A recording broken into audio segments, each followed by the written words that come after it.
Antes de ontem, eu vivi aqui uma experiência que creio que justifica nosso mandato, senador Jorge Viana, e tenho certeza que o senhor também sentiu isso. Quando nós votamos aqui a chamada PEC do trabalho doméstico, e o senador Paim foi um dos grandes batalhadores por isso. Eu fiquei realmente feliz, orgulhoso de dizer que eu era senador no momento em que isso foi aprovado.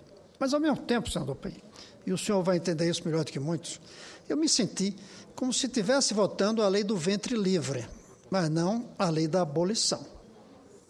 E senti aqui o desejo de que não esperássemos 18 anos pela abolição, como os escravos esperaram 18 anos entre ventre livre e abolição.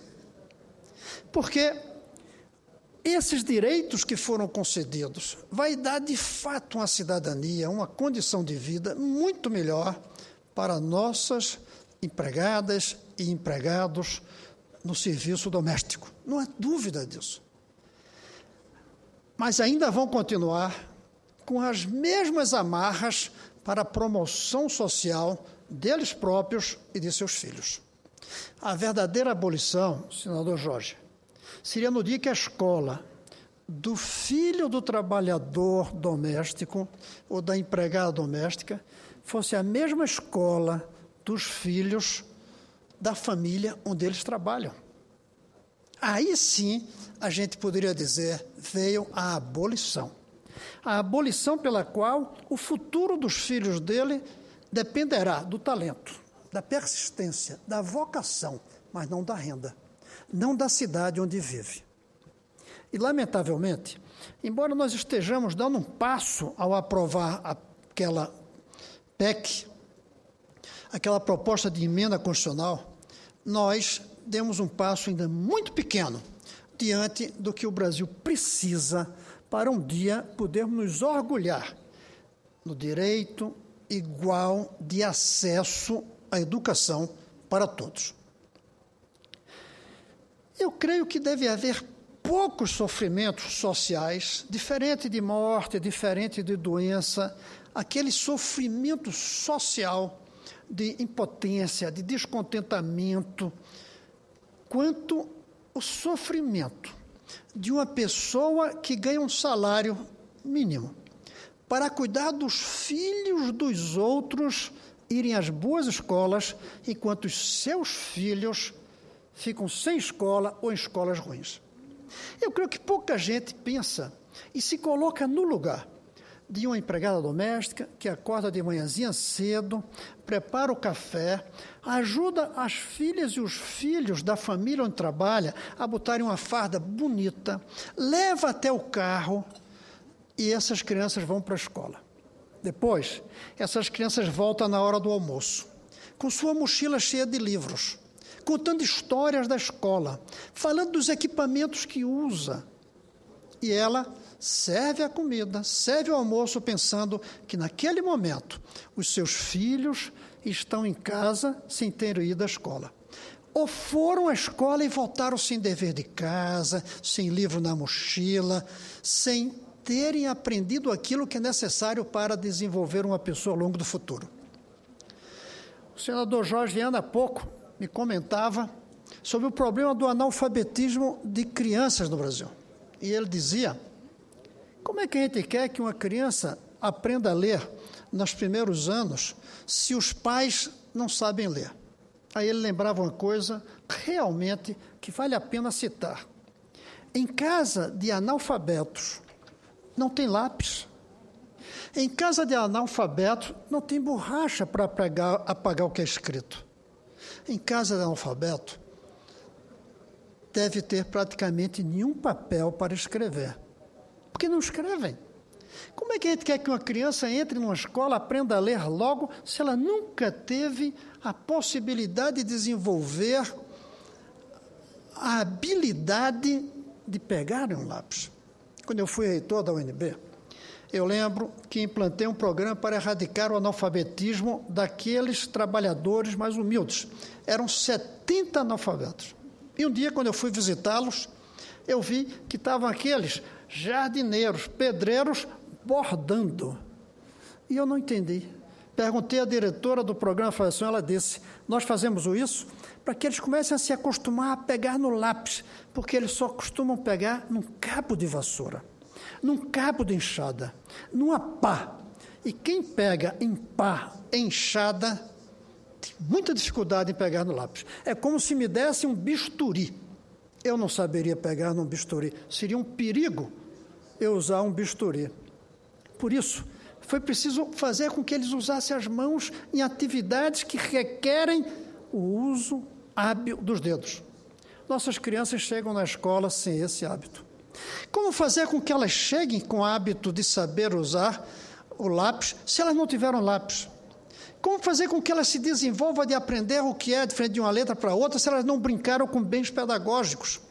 Imagine, portanto, uma senhora que é empregada doméstica, que vê os meninos que ela cuida brincando com jogos pedagógicos de todos os tipos, com papel, caneta, lápis, bens coloridos, sabendo que os seus filhos não têm isso. Precisamos de uma PEC da igualdade da educação para todos nesse país.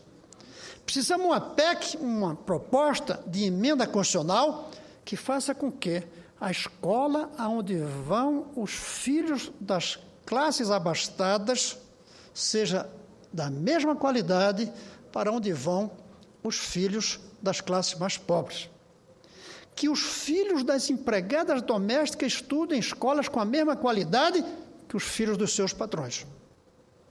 Aí a gente pode dizer que votou a abolição da escravatura. É óbvio que esta abolição não se faz com uma lei. Não se faz com um decreto como aquele que assinou a princesa Isabel, em que dizia, a partir de hoje, todos estão alforriados. Não há mais escravo nem trabalho servil no Brasil. Não, esse é um processo, mas tem que começar. E tem que saber como começar. E eu não vejo outra maneira de fazer com que as escolas sejam boas para todos em todas as partes do Brasil se não fizermos a federalização da educação de base. Se não fizermos com que a educação seja uma responsabilidade nacional, da União, e não do pobre município. Tem um município no Brasil, cuja renda, senador Paim, veja bem, tem um município cuja renda do município per capita é de R$ 1,67. Como é que vai ter uma boa escola nesse município, a não ser que a União chegue ali e implante as escolas de qualidade? Não tem outro jeito. Por isso, nós precisamos de um programa de federalização da educação para que as 451 escolas federais do Brasil, que são as melhores, são melhores na média do que as particulares, são melhores que as estaduais, melhores que as municipais, que essas 451 escolas se espalhem pelo Brasil inteiro.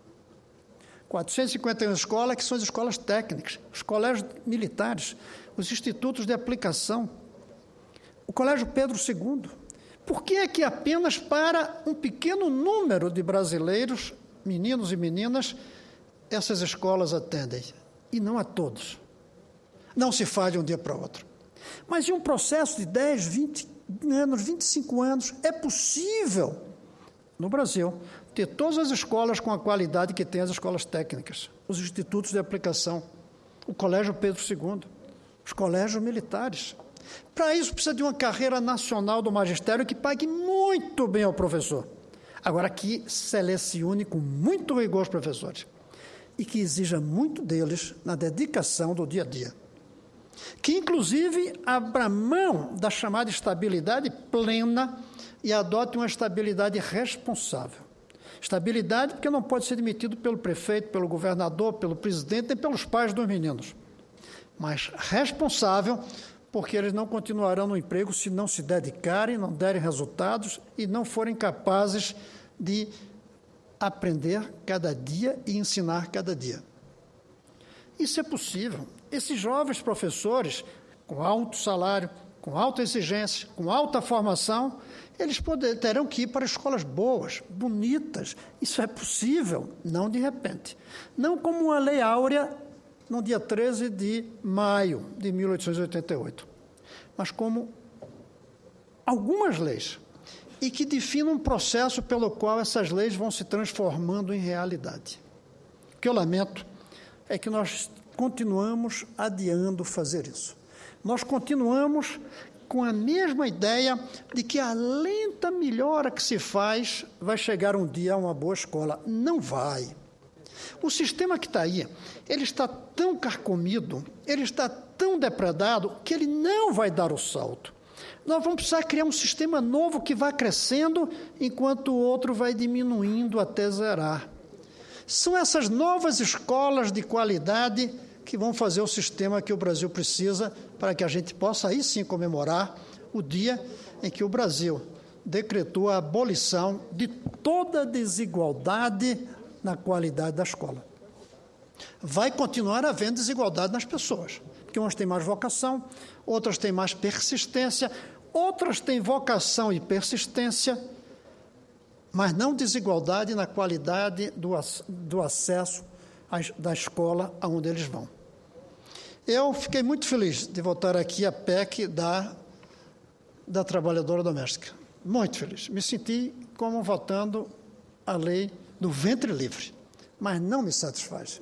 Eu quero estar aqui ainda, e não quero ficar muito tempo aqui, eu devo dizer, para votar um conjunto de leis que permitam, aí sim, comemorarmos a abolição que vem da igualdade na escola de cada uma e cada um, menina e menino desse país.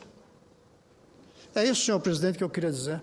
Manifestando mais uma vez a satisfação, o orgulho de estar aqui naquela tarde, mas, ao mesmo tempo, a minha ansiedade para que devamos fazer o nosso dever de casa completo, e não apenas um pedacinho dele mesmo, que é importante, como foi a PEC do trabalho doméstico. Era isso, senhor presidente, mas o senador Paim pediu a palavra e é com o maior prazer que eu lhe passo. Senador Cristóvão, primeiro cumprimentá-lo pelo seu pronunciamento, falando que a verdadeira educação só vem, que a verdadeira abolição só virá com a educação de fato de qualidade para todos. E dizer a Vossa Excelência, vou dizer aqui de público, que eu tive no Rio Grande do Sul, lá numa cidadezinha do interior, chamado Morro da Brússia, e fiquei impressionado que lá eles estão esperando Vossa Excelência, porque Vossa Excelência diz que vai almoçar lá.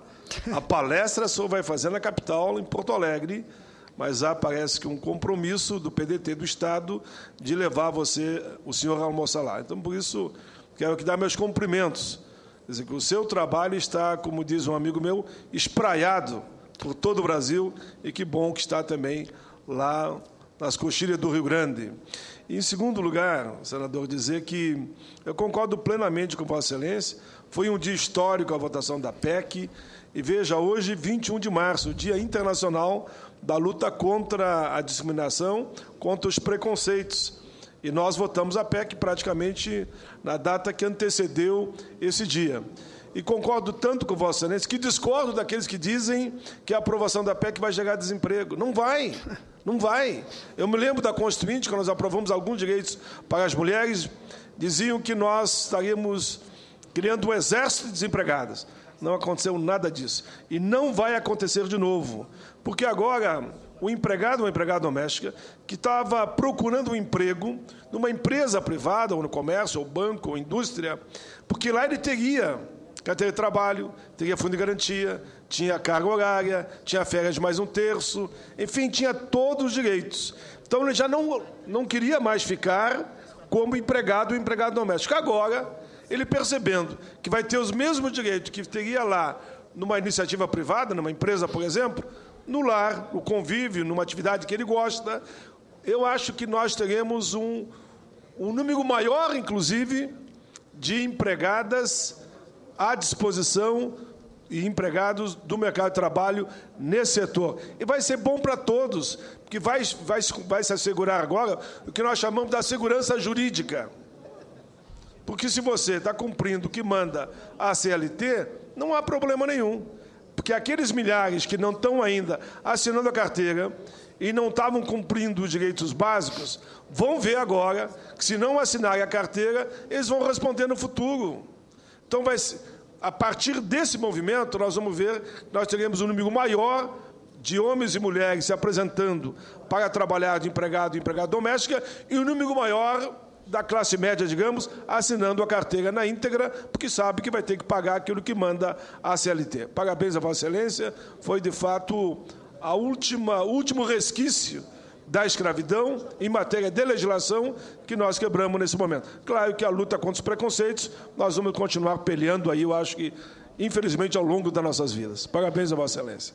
Obrigado, senador Paim. Eu quero concluir apenas dizendo que, durante o debate sobre a abolição da escravatura, inclusive nessa casa, um dos argumentos contrários à abolição é de que os escravos ficariam desempregados, que os donos, ao não terem mais a propriedade sobre eles, iam mandá-los embora e eles ficariam sem ter onde trabalhar.